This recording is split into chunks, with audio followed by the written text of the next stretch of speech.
او دا جادو چې چا کړی دا خپل کسان دي پیژنې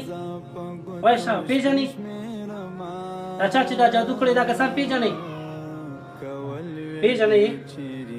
ښه ټیک شو څلور کسان دي ستاسو نومونه سي دا نومونه لږ موږ ته ووایه چې دا بیا موږ سره موږ ته معلوم وي که نه شابه چې دا نومونه سي نومونه ووایه نومونه نه وایي نومونه وایي شابه نومونه څه څه دي وایي حاضر ټیک شو د جادو نه خو آزاد شوي که نه صحیح شو وجود باندې بوج ختم شو بل دې له د لاسونه تاسو خوږوئ دا ولې دا مو نه ویلې ولې لاسونه خوږوئ دا بلیډینګ کوي دا بلیډونه تاسو فایده ده اسی روغ بلیډ دنه کړه او نو سه د مرینه تر سپین کړه مو او سه وړل تاسو ته وړو دا کیسې دي دا ول تاسو دی له تخپې دا ټول په بلیډونو والی دا ونی دا یو ته بالکل دا لاس هم ولا دی خو کړی دی ولا دا ته ډیر خو کړی لکه نه دوکې وته دا لاس تاسو دا پرونه دی رکه آشه بار کور نه منډه وي بهر بل دا چې اچانک کې دی منډه کې دا په تاسو څه چل کوي چې زه تنګ شو منډه کې تاسو وجود کې نه نوځي دا منډه دی ولې وي پړونه ځان نن گزار کړه او د اوس په نیګیټه داسې مات کړه دا ولې دا په تاسو چل ولې کوي تاسو یې شولا آینده کې خو دا شی به نه کوي کنه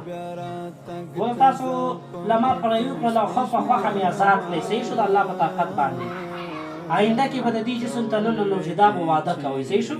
د دې ځینې چې دی لار شي ټیک چار شي کستاسو سم مسلې کستاسو صدغه اوس مونږ ته وایي سم مقصد می وایي آینده کې به د دې جسم تنن نو ځي ښا تاسو سم مقصد سم مسله خو تاسو ته نشته دې سره خو دښمنی نشته هټي شو آزاد شوي کنه دا شو وایي زموږ د الله جل جلاله په ذات قسم دی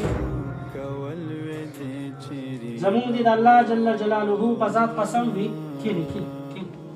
زموږ د الله په ذات قسم وي چې اوس د دې زینه لار شو زموږ او د دې تعلق ختم آینده کې به د دې جسم ته نه داخلي وي نه به دې له لاسونه خوږو وایي شابه یو قسم تکلیف زموږ د سیډه وي دوی ته نه وي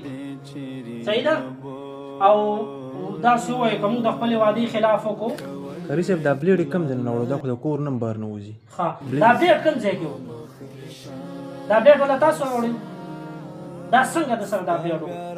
کوم ځای و دا په مری راخلو ځان نه دا ولې تاسو ولې داسې قسم له دغه کوئ دا ستاسو څه مقصد دی زه ټیک شو چې څه مقصد و هغه به آینده کې ستاسو د دې تعلق ختم شو صحیح نه آینده کې که بیا دا